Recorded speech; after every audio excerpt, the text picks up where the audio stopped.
حضرت آدم علیہ السلام کو جس جنت سے نکالا گیا تھا، کیا وہ جنت آج بھی موجود ہے؟ اور کیا وہی جنت ہے جس میں قیامت کے بعد مسلمانوں کو داخل کیا جائے گا اور ان لوگوں کو داخل کیا جائے گا جو دراصل نیک ہیں؟ اور اگر وہی جنت ہے تو کیا اس وقت کس حالت میں ہے؟ اور کیا وہ جنت اس وقت بھی موجود ہے؟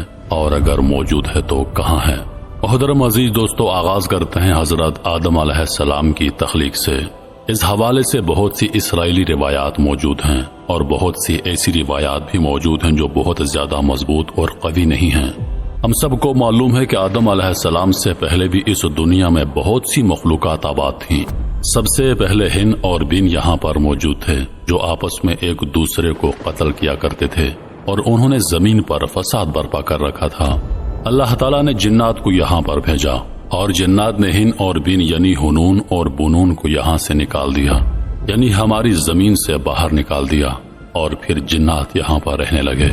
انہوں نے ایک طویل عرصے تک یہاں پر زندگی گزاری اور پھر ایک وقت ایسا آیا کہ آپس میں ایک دوسرے کو جنات قتل کرنے لگے۔ اللہ تعالیٰ نے فرشتوں کو بھیجا۔ فرشتوں نے زمین پر آ کر وہ جنات جو سرکش تھے ان کو پکڑ کر آسمان کی طرف لے گئے، انہیں قید کر لیا، اور باقی جو جنات تھے ان کو بیابانوں اور جزیروں کی طرف دھکیل دیا۔ جن جنات کو قید کر کے آسمان کی طرف لے جایا گیا تھا ان میں عزازیل بھی شامل تھا، جسے بعد میں لوگوں نے شیطان کا نام دیا اور آج بھی شیطان کے نام سے معروف ہے۔ خیر، جنات یہاں پر رہنے لگے، فرشتے بھی موجود ہیں۔ اللہ تعالیٰ نے آدم علیہ السلام کی تخلیق کا ارادہ ظاہر فرمایا۔ سورۃ البقرہ میں اللہ تعالیٰ نے بڑی تفصیل سے یہ قصہ بیان فرمایا ہے۔ جب اللہ تعالیٰ نے آدم علیہ السلام کو پیدا کرنے کا ارادہ فرمایا تو دنیا کے مختلف مقامات سے مٹی منگوائی اور اس مٹی کو اللہ تعالیٰ نے خود گوندا۔ اس سے پھر آدم علیہ السلام کا پتلا بنایا گیا۔ جب آدم علیہ السلام کا بت تیار ہو گیا، یعنی مٹی کا پتلا، تو یہ بھی کہا جاتا ہے کہ شیطان اس مٹی کے پتلے کے پاس سے گزرتا، فرشتوں سے پوچھا کرتا کہ یہ کیا مخلوق اللہ تعالیٰ بنا رہے ہیں۔ فرشتوں نے اکثر لا علمی کا اظہار کیا۔ فرشتوں کو بھی معلوم نہیں تھا کہ اللہ تعالیٰ کون سی مخلوق بنا رہے ہیں۔ پھر ایک وقت ایسا آیا کہ شیطان کو علم ہو گیا کہ اللہ تعالیٰ زمین پر ایک خلیفہ بنانے لگے ہیں اور وہ خلیفہ آدم علیہ السلام ہوں گے۔ شیطان کو یہ بات بہت ناگوار گزری۔ اس کا سبب یہی تھا کہ شیطان دراصل اس وقت نہ صرف یہ کہ جنات میں بلکہ فرشتوں میں بھی سردار کی حیثیت رکھتا تھا۔ وہ آسمان پر جانے کے بعد اللہ تعالیٰ کے بہت قریب ہو گیا تھا، بہت زیادہ عبادت کیا کرتا تھا۔ ایک دفعہ جب شیطان اس پتلے کے پاس سے گزرا تو اس پتلے پر شیطان نے تھوک دیا۔ اللہ تعالیٰ نے فرشتوں کو حکم دیا کہ وہ جگہ جہاں پر شیطان نے تھوکا ہے اس جگہ کی مٹی نکال دی جائے۔ اسرائیلی روایات میں یہ بات ملتی ہے کہ وہی جگہ جہاں سے مٹی نکالی گئی وہ انسان کی ناف یعنی پیٹ کے نچلے والا حصہ تھی۔ جب آدم علیہ السلام کی تخلیق مکمل ہو گئی تو اللہ تعالیٰ نے مٹی سے ان کا دل بنایا۔ اللہ تعالیٰ فرماتے ہیں وَنَفَخْتُ فِيهِ مِن رُوحِي کہ میں نے اپنی طرف سے اس میں روح پھونکی۔ جب آدم علیہ السلام کی تخلیق مکمل ہو گئی تو فرشتوں نے اس موقع پر ایک سوال کیا کہ کیا آپ ایسی مخلوق بنانے جا رہے ہیں جو زمین پر جا کر فساد مچائے گی اور ایک دوسرے کا خون بہائے گی؟ بہت سے لوگ یہ سوال کرتے ہیں کہ فرشتوں کو یہ علم کیسے ہو گیا کہ یہ انسان آگے جا کر خون خرابہ کرے گا اور زمین میں فساد مچائے گا؟ اس پر علماء کرام نے مختلف جوابات دیے ہیں۔ کچھ علماء کا کہنا ہے کہ فرشتوں نے جنات کے سابقہ عمل پر قیاس کیا۔ بہت سے لوگ سوال کرتے ہیں کہ فرشتوں کو انسان کے مستقبل کی خبریں کیسے معلوم ہو گئیں؟ علماء کرام اس بات کا جواب دیتے ہوئے کہتے ہیں کہ جنات کو اللہ تعالیٰ نے آزاد مرضی دی تھی اور انسان کو بھی آزاد مرضی دی جا رہی تھی۔ چونکہ جنات نے زمین پر ایک دوسرے کا خون بہایا، فساد برپا کیا، قتل و غارت گیری کی، تو فرشتوں نے گمان کیا کہ یہ نئی مخلوق یعنی انسان بھی یہی کچھ کرے گا، جبکہ کچھ علماء کا یہ بھی ماننا ہے کہ فرشتوں کے دل میں اور ذہن میں یہ سوال خود اللہ تعالیٰ نے ڈالا تاکہ وہ سوال کریں اور اللہ تعالیٰ اس کا جواب دیں، اور اس جواب کو آگے قرآن اور دوسری کتابوں میں ذکر کیا جا سکے۔ فرشتوں نے سوال کیا کہ آپ ایسی مخلوق پیدا کر رہے ہیں جو زمین پر جا کر فساد مچائے گی۔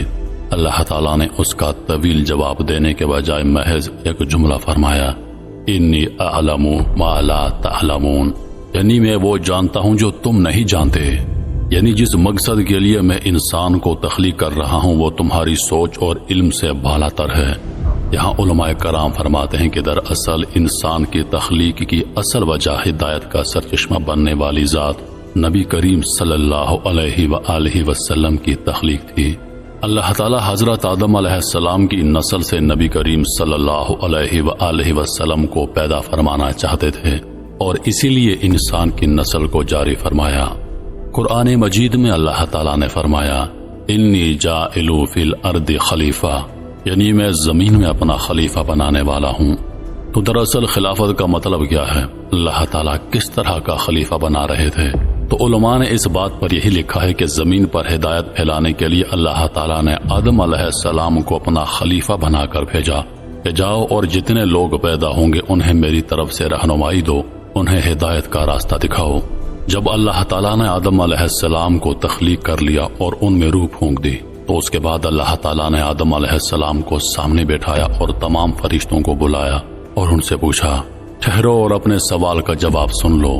اللہ تعالیٰ نے فرشتوں سے فرمایا جو چیزیں میرے سامنے ہیں ان سب کے نام بتاؤ۔ فرشتوں نے عرض کیا ہم وہی جانتے ہیں جو آپ نے ہمیں سکھایا ہے، ہمیں ان چیزوں کے نام نہیں معلوم۔ اللہ تعالیٰ نے آدم علیہ السلام سے فرمایا اے آدم تم ان چیزوں کے نام بتاؤ۔ آدم علیہ السلام نے ان تمام چیزوں کے نام بتا دیے۔ وہ چیزیں کیا تھیں؟ چرند پرند، جمادات، نباتات اور دیگر اشیاء کی اقسام تھیں۔ حضرت آدم علیہ السلام نے ان چیزوں کی ماہیت اور خصوصیات بھی بیان فرمائی۔ یہی وجہ ہے کہ آج ہم دنیا میں جتنی بھی ترقی دیکھتے ہیں وہ صرف انسانوں نے کی ہے، کسی اور مخلوق نے اتنی ترقی نہیں کی۔ اور یہی وہ علم تھا جو اللہ تعالیٰ نے آدم علیہ السلام کو دیا، اور اسی علم کی فضیلت کی وجہ سے اللہ تعالیٰ نے فرشتوں اور جنات کو حکم دیا کہ آدم علیہ السلام کو سجدہ کریں۔ اب سوال یہ پیدا ہوتا ہے کہ یہ علم آدم علیہ السلام کے پاس کیسے آیا؟ تو علماء کرام لکھتے ہیں کہ اللہ تعالیٰ نے خود براہ راست آدم علیہ السلام کو تمام علوم سکھائے۔ پھر اللہ تعالیٰ نے آدم علیہ السلام کو جنت میں بھیج دیا۔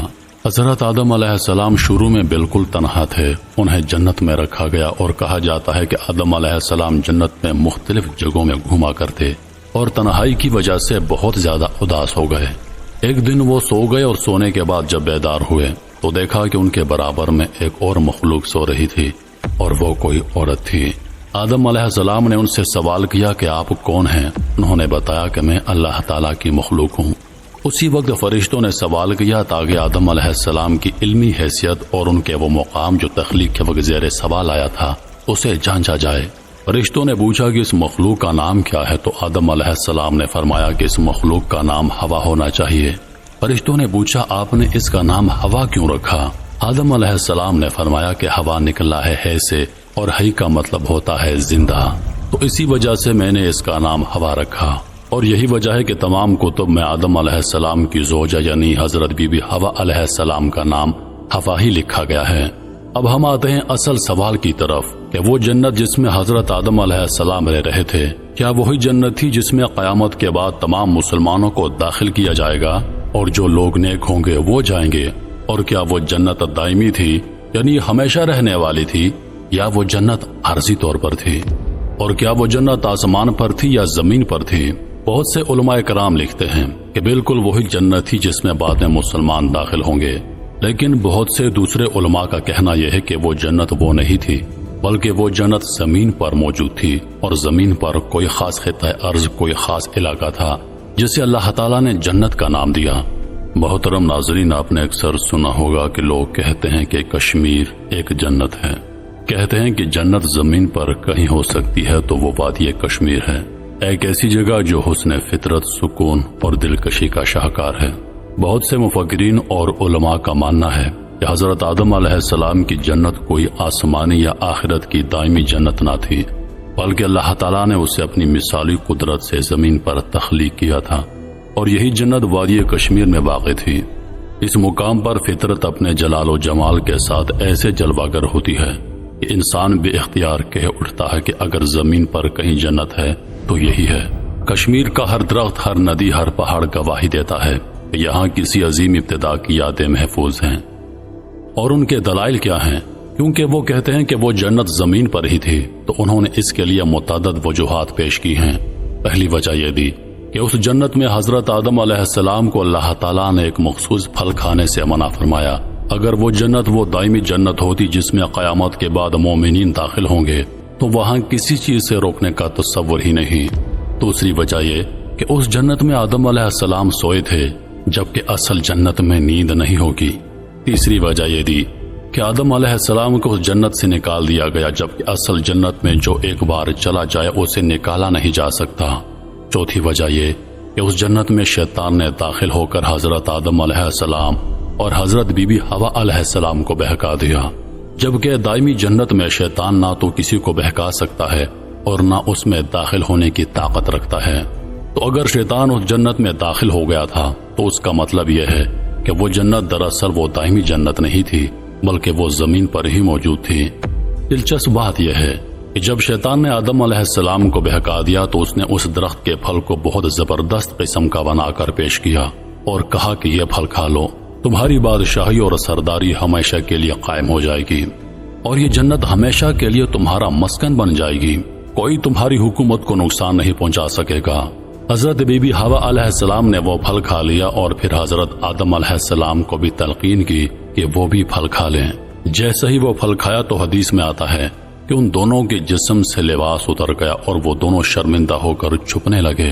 پھر آدم علیہ السلام نے اللہ تعالیٰ سے معافی مانگی، اللہ تعالیٰ نے انہیں معاف فرما دیا اور پھر انہیں زمین میں بھیج دیا، یعنی اس خطۂ ارض سے جسے اللہ تعالیٰ جنت کہہ رہے تھے نکال کر باقی دنیا میں بھیج دیا۔ اللہ تعالیٰ نے فرمایا کہ اب تم زمین میں چلے جاؤ، لیکن اس نافرمان یعنی اس پھل کھانے کا نقصان یہ ہوگا کہ تم زمین میں ایک دوسرے سے جھگڑتے رہو گے۔ قرآن میں اللہ تعالیٰ نے جو لفظ استعمال فرمایا انی جاعل فی الارض خلیفہ، یعنی میں زمین میں خلیفہ بنانے والا ہوں، تو اس کا مطلب یہی ہے کہ اللہ تعالیٰ کا ابتدائی سے منصوبہ یہی تھا کہ آدم علیہ السلام کو زمین میں بھیجا جائے، انہیں جنت میں رکھنا، یعنی جو زمین کا ایک مخصوص حصہ تھا وہ ایک عارضی اور وقتی جگہ تھی۔ اصل مقصد تو یہی تھا کہ آدم علیہ السلام کو زمین میں بطور خلیفہ بھیجا جائے۔ تو یہ سارا منصوبہ تھا، یہ اللہ تعالیٰ نے پہلے سے بنا رکھا تھا، اور آدم علیہ السلام کو اس لیے زمین میں بھیجا گیا تاکہ ایک مکمل نسل پیدا ہو، انبیاء پیدا ہوں، نبی کریم پیدا ہوں اور ان کی امت پیدا ہوں، اور پھر یہ پورا نظام جنت و دوزخ کا قائم کیا جائے۔ تو حضرت آدم علیہ السلام اگر وہ پھل نہ کھاتے تو جنت میں ہی رہتے، تو پھر ان کی ساری نسل بھی جنت میں رہتی، تو پھر نیکی اور بدی کا کوئی فرق باقی نہ رہتا، نہ جنت کا تصور ہوتا نہ دوزخ کا، یہ سب تصور ختم ہو جاتا۔ تو اس سے معلوم ہوتا ہے کہ اللہ تعالیٰ نے پورا منصوبہ شروع سے ترتیب دیا ہوا تھا